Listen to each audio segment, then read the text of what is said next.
Welcome to Google I/O. Thank you for joining us. We're at an important inflection point in computing, and it's exciting to be driving technology forward. And we're excited about how we can approach our mission with renewed vigor thanks to the progress we see in AI.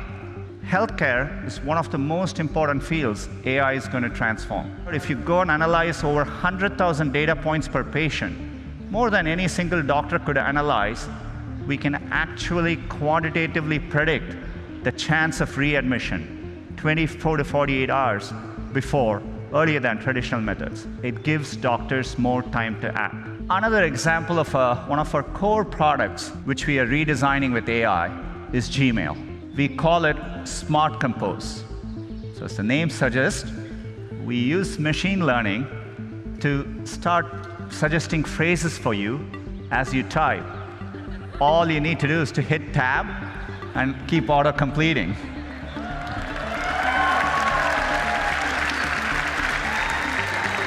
We are rolling out Smart Compose to all our users this month and hope you enjoy using it as well. So we are bringing a new feature called Suggested Actions. Say, for example, you went to a wedding and you're looking through those pictures. We understand your friend Lisa is in the picture, and we offer to share the 3 photos with Lisa, and with one click, those photos can be sent to her. By the way, AI can also deliver unexpected moments.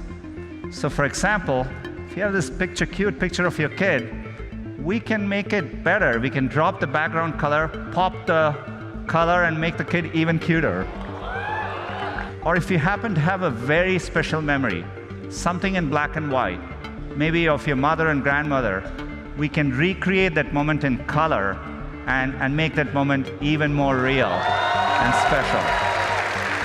All these features are going to be rolling out to Google Photos users in the next couple of months. And today, I'm excited to announce our next generation, TPU 3.0. These chips are so powerful that for the first time, we've had to introduce liquid cooling in our data centers. So we've worked hard with WaveNet, and we are adding, as of today, 6 new voices to the Google Assistant. Let's have them say hello. Good morning, everyone.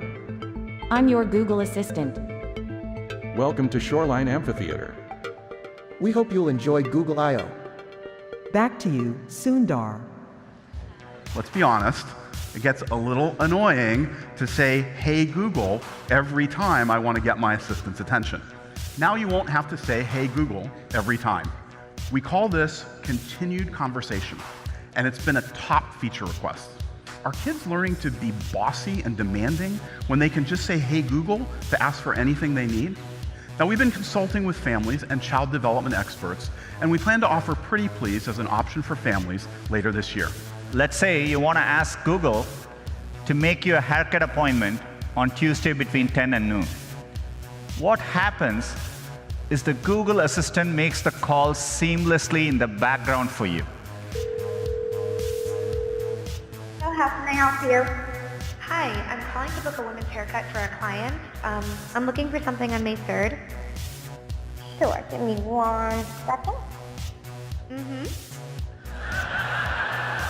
The amazing thing is the assistant can actually understand the nuances of conversation. We've been working on this technology for many years.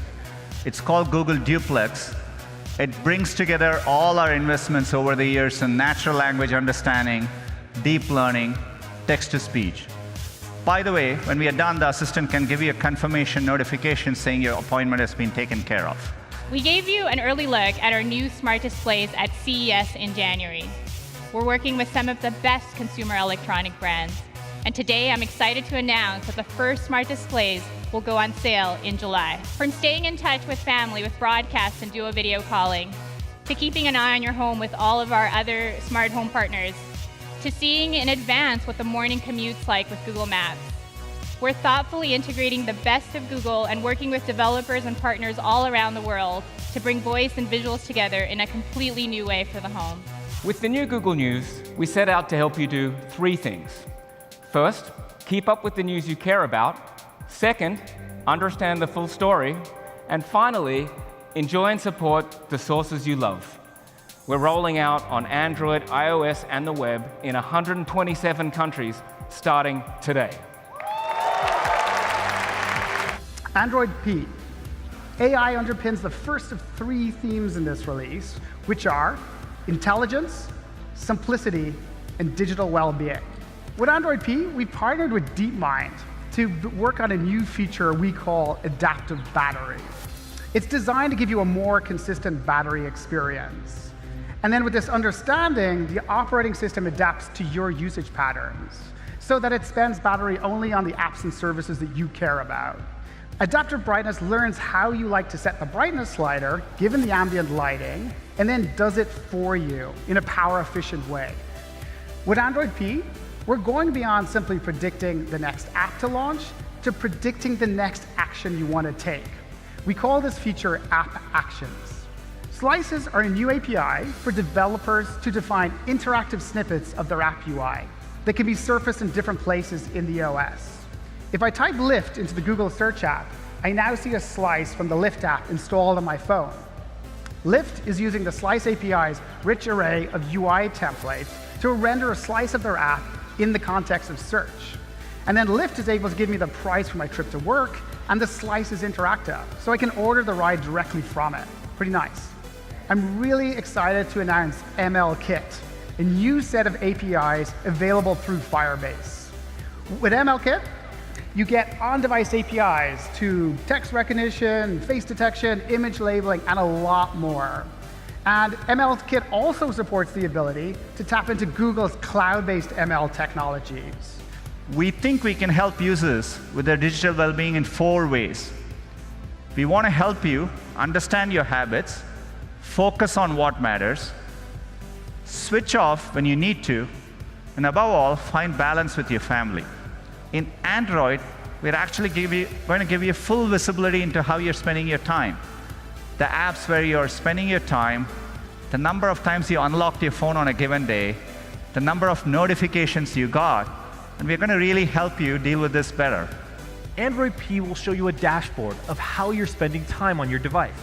We're making improvements to Do Not Disturb mode, to silence not just the phone calls and texts, but also the visual interruptions that pop up on your screen.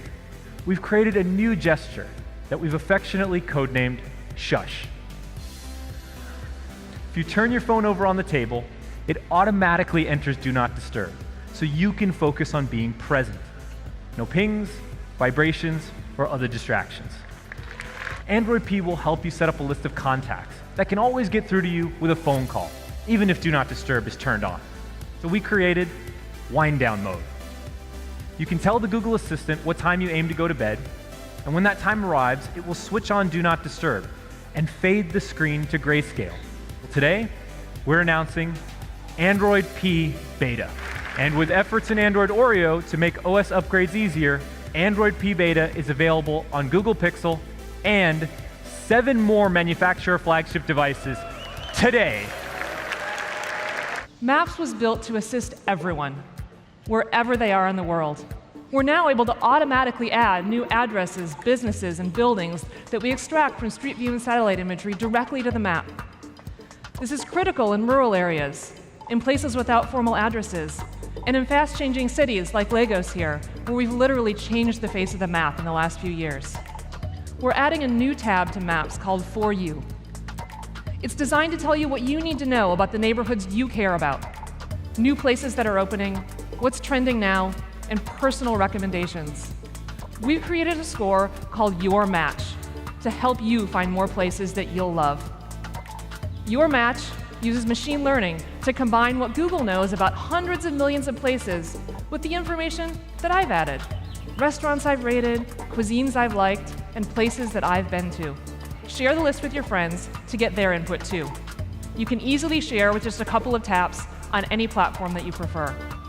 Then, my friends can add more places if they want to, or just vote with one simple click, so we can quickly choose a group favorite. So now, instead of copying and pasting a bunch of links and sending text back and forth, decisions can be quick, easy, and fun. What if the cameras can help us answer questions? Questions like, where am I going? Or what's that in front of me? Our teams have been working really hard to combine the power of the camera, the computer vision, with Street View and Maps to reimagine walking navigation. You can start to see nearby places, so you see what's around you, And just for fun, our team's been playing with an idea of adding a helpful guide like that there, so that it can show you the way. VPS, Visual Positioning System, that can estimate precise positioning and orientation. We think the camera can also help you do more with what you see. That's why we started working on Google Lens. Oh, that cute dog in the park, that's a Labradoodle. Lens can now recognize and understand words. With smart text selection, you can now connect the words you see with the answers and actions you need. So you can do things like copy and paste from the real world directly into your phone. The next feature I want to talk about is called Style Match. And the idea is this. Sometimes your question is not, oh, what's that exact thing? Instead, your question is, what are things like it? You're at your friend's place, you check out this trendy-looking lamp, and you want to know things that match that style. And now Lens can help you. So the last thing I want to tell you about today is how we're making Lens work in real time.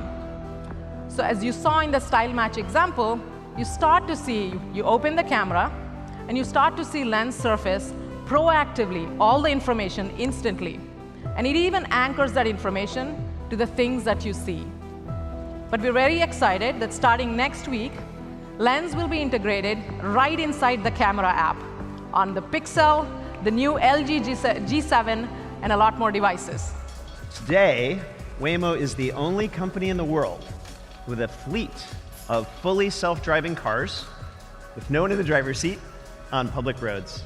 Phoenix will be the first stop for Waymo's driverless transportation service, which is launching later this year.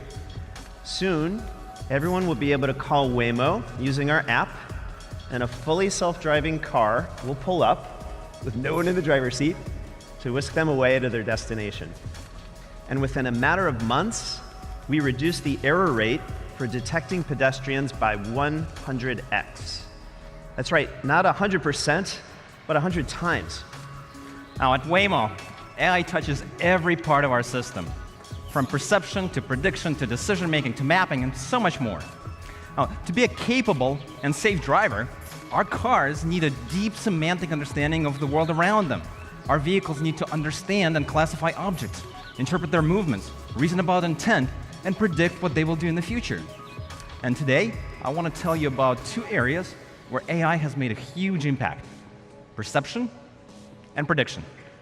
Traditionally in computer vision, neural networks are used just on camera images and video.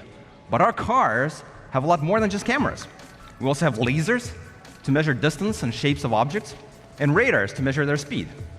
And by applying machine learning to this combination of sensor data, we can accurately detect pedestrians in all forms in real time. Our fleet has self-driven more than 6 million miles on public roads. And at Waymo, we use the TensorFlow ecosystem and Google's data centers, including TPUs, to train our neural networks. And with TPUs, we can now train our nets up to 15 times more efficiently. And we can't wait to make our self-driving cars available to more people, moving us closer to a future where roads are safer, easier, and more accessible for everyone. Thanks, everyone. It's a great reminder of how AI can play a role in helping people in new ways all the time. And I hope you all find some inspiration in the next few days to keep building good things for everyone. Thank you.